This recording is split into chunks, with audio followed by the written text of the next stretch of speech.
te nakolala nakimia nakolamuka pe nakimia pona yebi yo mobundi molongi na. Bonjour na balandi ya share ya Mukundi TV na pesi bino bambote ebele bisika sotu bozali ndeko soki mbala liboso oye na kati ya chaîne na biso commenter liker pe s'abonner. Lelo na eli bino mwa vite fait ya madesu oyo tobengaka ya ba célibataire nga na benga yango ya ba célibataire to pe ya bana classe étudiant. Voilà, eza vraiment bien économique.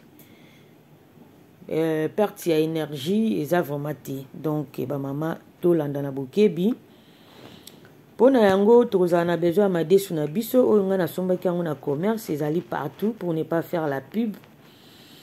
Madesu na biso ezali wana toza juste na besoin ya nzungu ya loso po bana na biso soki bake kotanga bétudiant aza na moyen alamba mo eloko na ye ya vite fait mama alakisa mwana ndenge nini balambaka.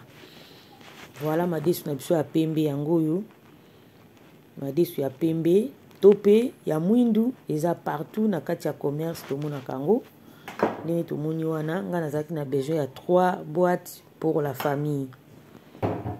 Voilà, donc wana bozomona na longoli madesu nanga tozalaki na besoin pe ya tomate. Pourquoi nazwaka tomate oyo po ezali purée de tomate bana balingaka mpenza ba tomate pele te yango nazwaki purée de tomate. Toza juste na besoin ya nzungu na biso ya loso. En tout cas eza simple et facile, mwana ya mwasi to ya mobali akolamba yango vraiment facilement. Ndeko commenter liker pe partager vidéo oyo po ete biso nyonso tout ko apprendre pe na kati ya famille tokoki kolamba yango bien. Eza kaka mpona soko uti musala oza fatigué ekosunga vraiment. Bomoni na kalingi nanga mafuta te mpona koluka mindondo te tokotia vraiment biloko nyonso tout mbala moko. Natie tomate nanga wana nazalaki na besoin oignon, ail, céleri na feuille de laurier na cube natiaki juste mbuma moko ya cube. Sikoyo tokoya kobakisa mai na biso po bana bayebi mpenza kokalinga mafuta te yango wana na mini système oyo po ekoka kosunga bango. Donc nga bana na ngai ya mibali balambaka et pourquoi pas toi ma sœur ou mon frère oyo oza na problème ya ndaku oza na espace vraiment ebele te okoki koutiliser nzungu na yo oyo comme il faut. Voilà, totie kaka lokola ndenge tolambaka loso ndenge tofinaka wana oza oblige olamba na nzungu tokolamba mpe na nzungu nyonso tu oyo olingi mais mpona kolamba noki vraiment na nzungu nde ezali serviable. Awa madesu na biso naye koegute yango nalongoli yango mai oyo ya madesu wana ezalaki ya zei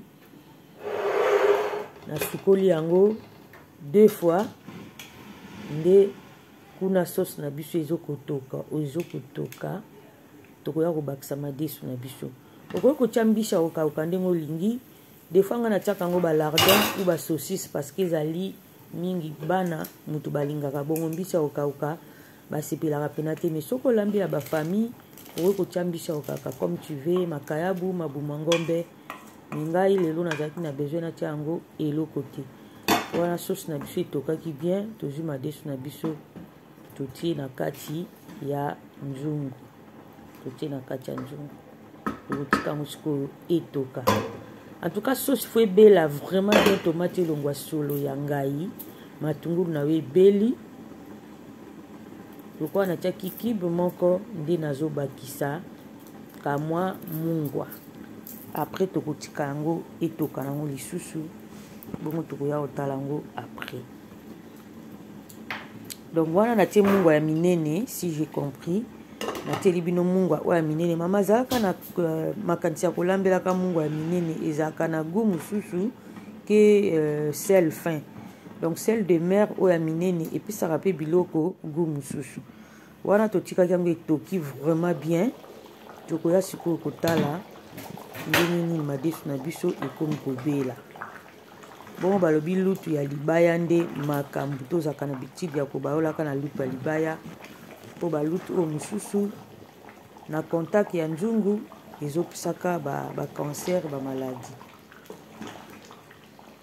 donc ozana besoin ko fina madesu oyo penza te parce que za dia ko lemba tika ngo juste mibimba yango moko eko kende vraiment boy. Voilà wana eza ba ai nanga na tiaki ya mibimba nazo yango nazoluka yango poto koka kofina yango madesu na biso eza nango déjà prêt ebeli vraiment kitoko tia yango mwa pepe soupe po oyo eza madesu ndenge nalobi ya bacélibataire ekozala congelé parce que tokotia yango na babarquette tocongelé yango wana fo ezala un peu soupe parce que ekoliama au bout ya semaine.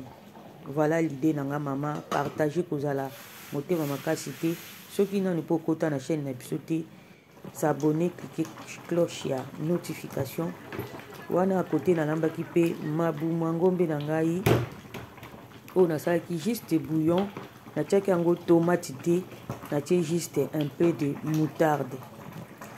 Voilà donc nalambaki mabumu nde tosukolaka mabumu na biso natie yango poivre céleri ail natie kibe moko natie mungwa na pilipili.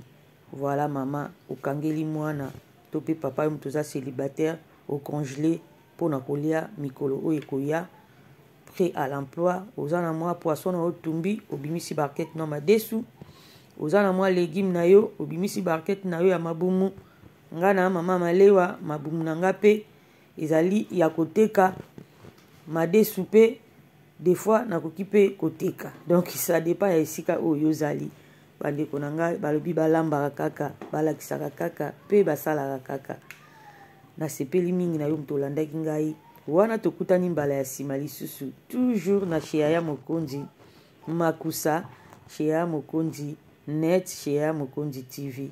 Merci na babone na ngai ya sika pe na babone na ngai ya kala po na fidélité na bino. Merci merci merci merci beaucoup, merci encore, merci encore, merci encore. Commentez, likez, partagez pe s'abonner tokutani mikolo koya la famille na ba elubu na ba analyse na ba masolo na ba conseil pourquoi pas na kolakisa bino pe kosala ménage ekozala vraiment esengo ya ebele esengo ya ebele. Je vous aime tant wana Shea Mokonzi balobi yaya ya baleki ebele mwasi aboyaka mvula na ye te balobi 5 est égal à 10 totelemi kaka wana tojali